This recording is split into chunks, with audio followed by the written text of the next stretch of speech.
Good evening everyone, कैसे हैं आप सभी? I hope you all are doing good. चलिए, आज हमारा जो सेशन है ये एक स्पेशल न्यूज़ पे है, एक स्पेशल टॉपिक पे है। और ये जो टॉपिक है ये काफ़ी दिनों से न्यूज़ में आ रहा है, आज से नहीं, बहुत टाइम से न्यूज़ में आ रहा है। और बहुत ही फ्रिक्वेंटली इसके ऊपर हमारी जो आर्कियोलॉजिकल सर्वे ऑफ इंडिया है उसकी नज़र भी है, और तमिलनाडु स्टेट का जो आर्कियोलॉजिकल डिपार्टमेंट है वो भी इसमें बहुत ही ज़्यादा इंटरेस्ट के साथ इस टॉपिक में एक्सकवेशन करा रहे हैं, रिसर्च वर्क चल रहे हैं। ये बहुत ही इंपॉर्टेंट टॉपिक है।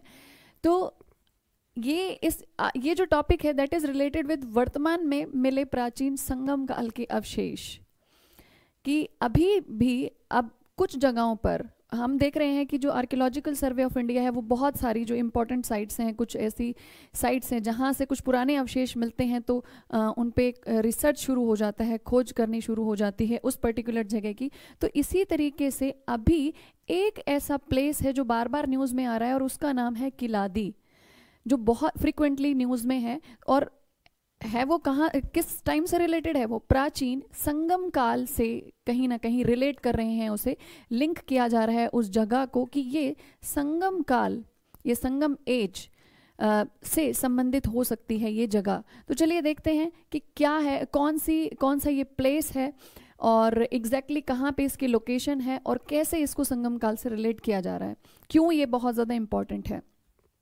देखिए, अगर हम इंडिया के मैप की बात करें तो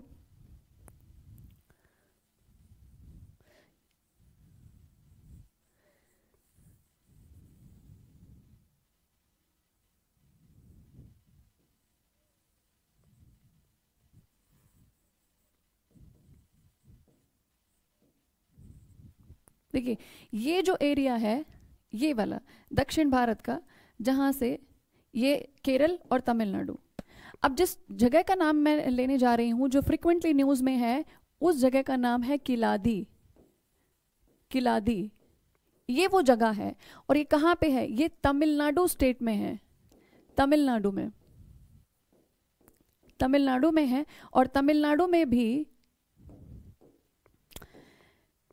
यहाँ से एक रिवर फ्लो होती है, उसका नाम है वेगई।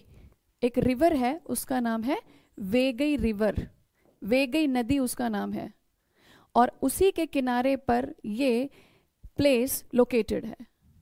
वेगई नदी के किनारे पर ये प्लेस लोकेटेड है। अब देखते हैं कि ये कब से चर्चा में है।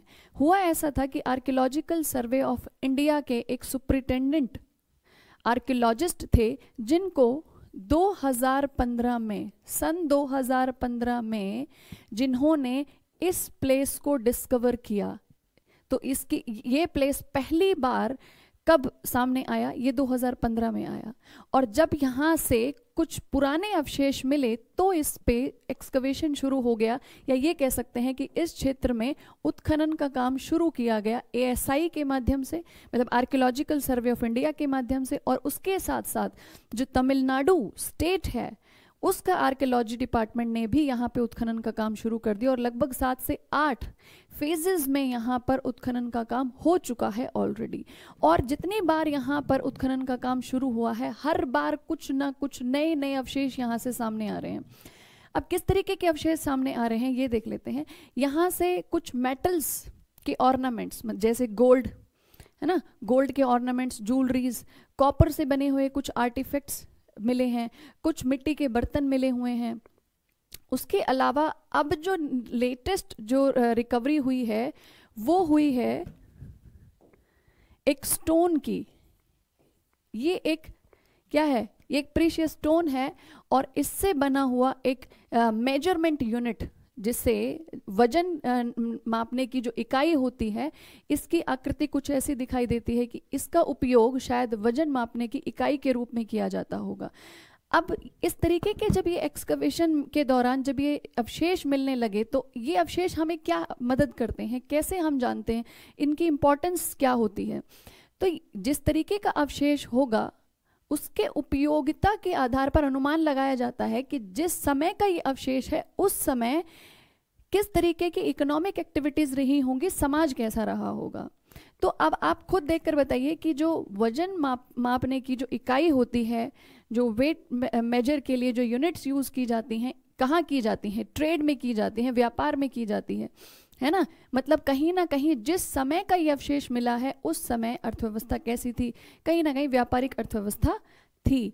अब इस क्षेत्र के बारे में और थोड़ा सा डिटेल में जानते हैं कि क्यों इस क्षेत्र को हम ये कहते हैं कि ये संगम काल से संबंधित क्षेत्र हो सकता है।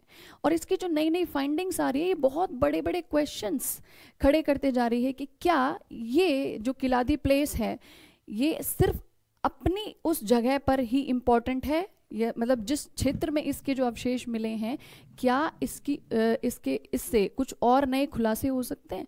क्या इसे सिर्फ संगम काल से रिलेट किया जा सकता है?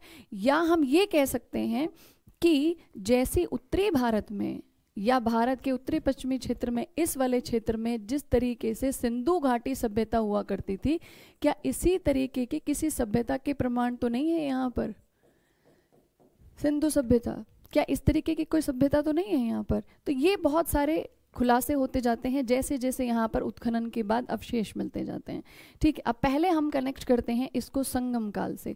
दरअसल मैंने यहाँ पे जिक्र किया कि यहाँ पे एक वैगई रिवर है, और वैगई रिवर के पास ही, वैगई रिवर पर ही एक नगर है जिसका नाम है मदुरई। मदुरई ये एक नगर है, ठीक है। और इस मदुरई के पास में ही ये किलादी, ये वो प्लेस है जहां पर फिलहाल उत्खनन का काम चल रहा है, ठीक है। अब मदुरई के पास है, और यहां से जिस तरीके के अवशेष मिल रहे हैं वो अवशेष ये कहते हैं कि इन दोनों का कोई कनेक्शन था। मतलब मदुरई को संगम काल का मुख्य केंद्र माना जाता है। Madurai was the most important place during Sangam age. तो इसके अवशेष क्या कहते हैं कि ये संगम काल के मदुरई क्षेत्र से बहुत ज्यादा ही इंटरलिंक्ड है, ठीक है। अब मदुरई क्यों इंपॉर्टेंट है? ये जो टर्म है संगम, ये जो शब्द मैं यूज कर रही हूं संगम काल, और यहां पे किलादी,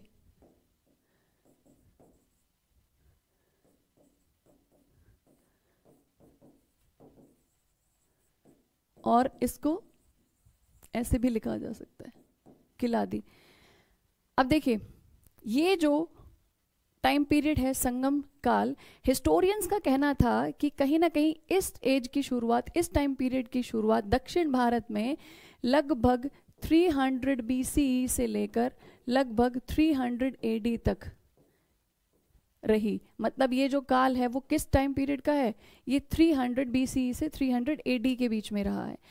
अब जब किलादी जैसे प्लेस से जो आर्टिफैक्ट्स मिले हैं और उन अवशेषों के जब कार्बन डेटिंग के हिसाब से, जब कार्बन डेटिंग टेक्निक के थ्रू जब उनका टाइम पता चला, तो हमें ये पता चला कि ये दोनों एक दूसरे से कनेक्टेड भी हैं, और जो आर्टिफैक्ट मिले हैं वो इस टाइम से बहुत पुराने हैं।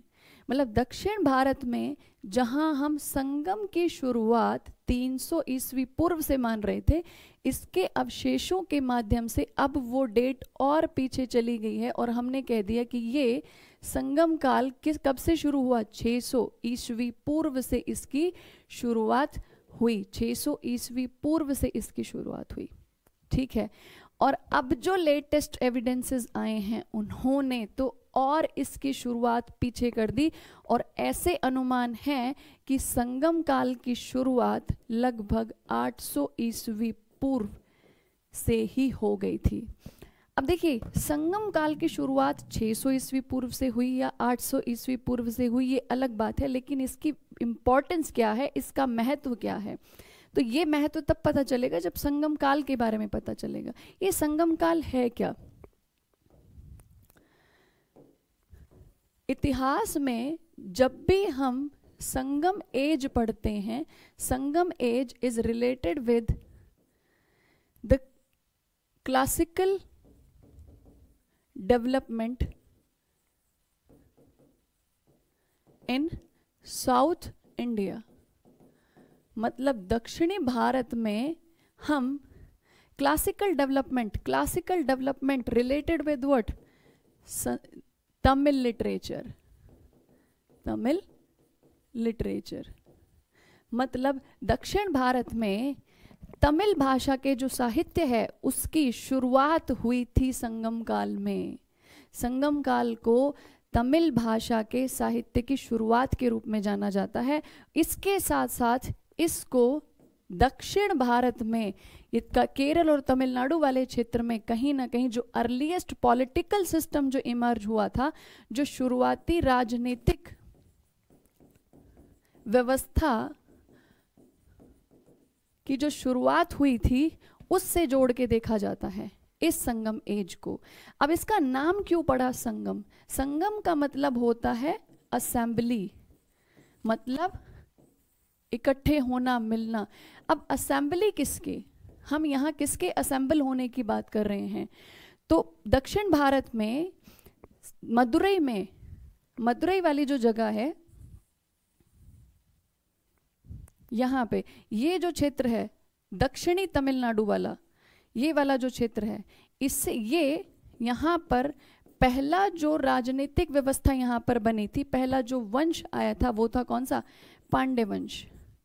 पांड्य राजाओं के शासन काल में पहली बार जो पॉइट्स हुआ करते थे, जो स्कॉलर्स थे, मतलब जो कवि और विद्वान थे, तमिल भाषा के कवि और विद्वान, उनकी एक असेंबली हुई थी। और उसी असेंबली को हम क्या कहते हैं? संगम कहते हैं। Sangam of poet and scholars of Tamil language, right. तो उन लोगों की एक असेंबली पांड्य वंश के दौरान हुई थी। और एक नहीं, इतिहास में ऐसे 3 संगम के साक्ष्य मिलते हैं, और वो तीनों ही संगम कौन से वंश के समय के हैं?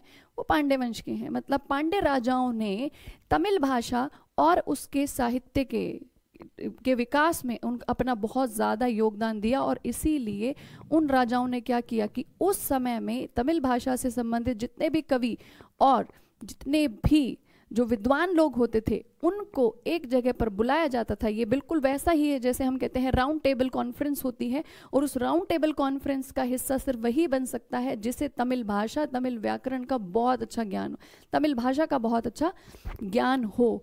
ऐसी 3 संगम हुई, और जो 3 संगम हैं उनमें से पहली और तीसरी संगम कहाँ हुई थी?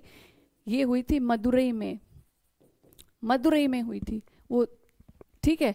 और दूसरी संगम भी, मतलब तीनों ही जो संगम हैं वो पांड्य वंश के दौरान और इसी क्षेत्र में हुई।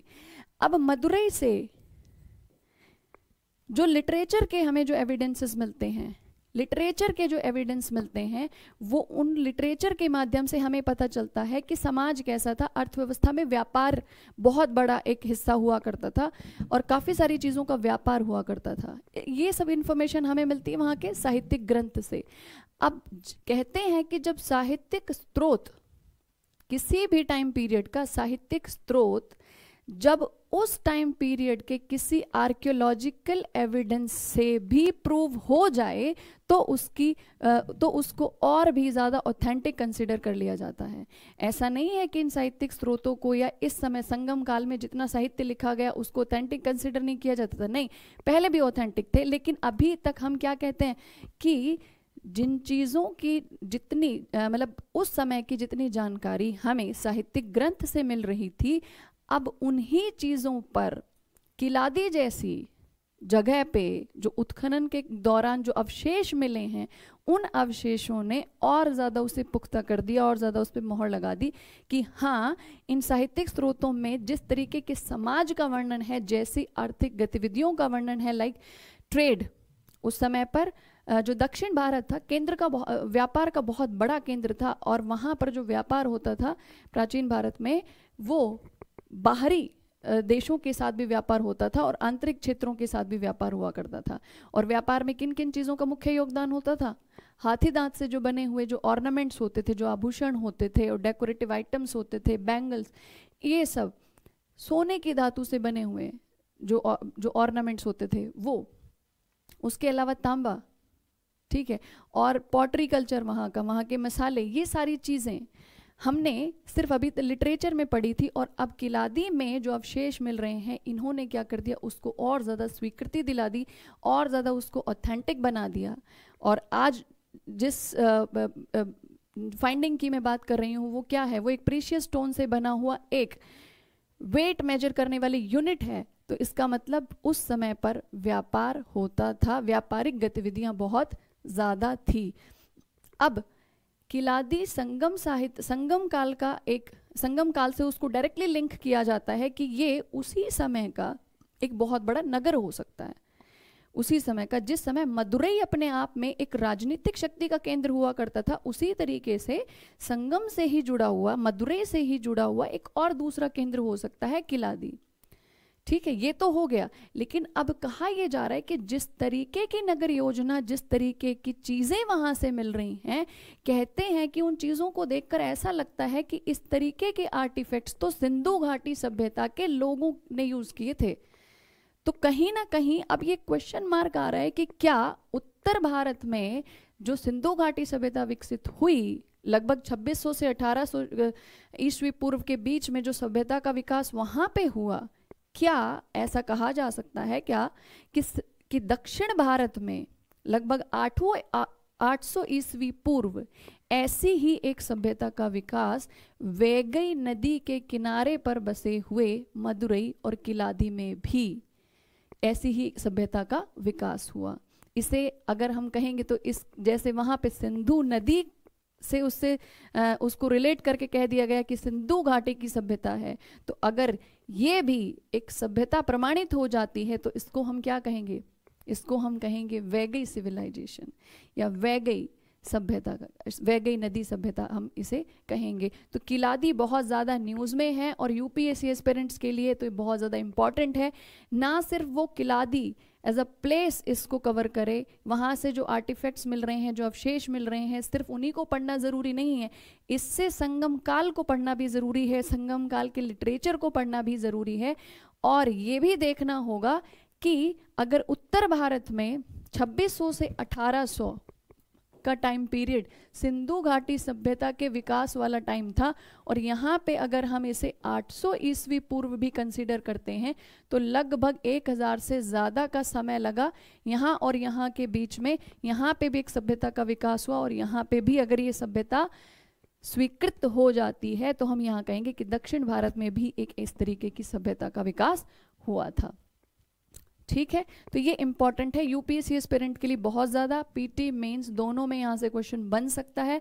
हालांकि प्राचीन भारत ये मेंस के सिलेबस का हिस्सा नहीं है, लेकिन फिर भी आर्ट एंड कल्चर के पॉइंट ऑफ व्यू से यहाँ से क्वेश्चन पूछा जा सकता है।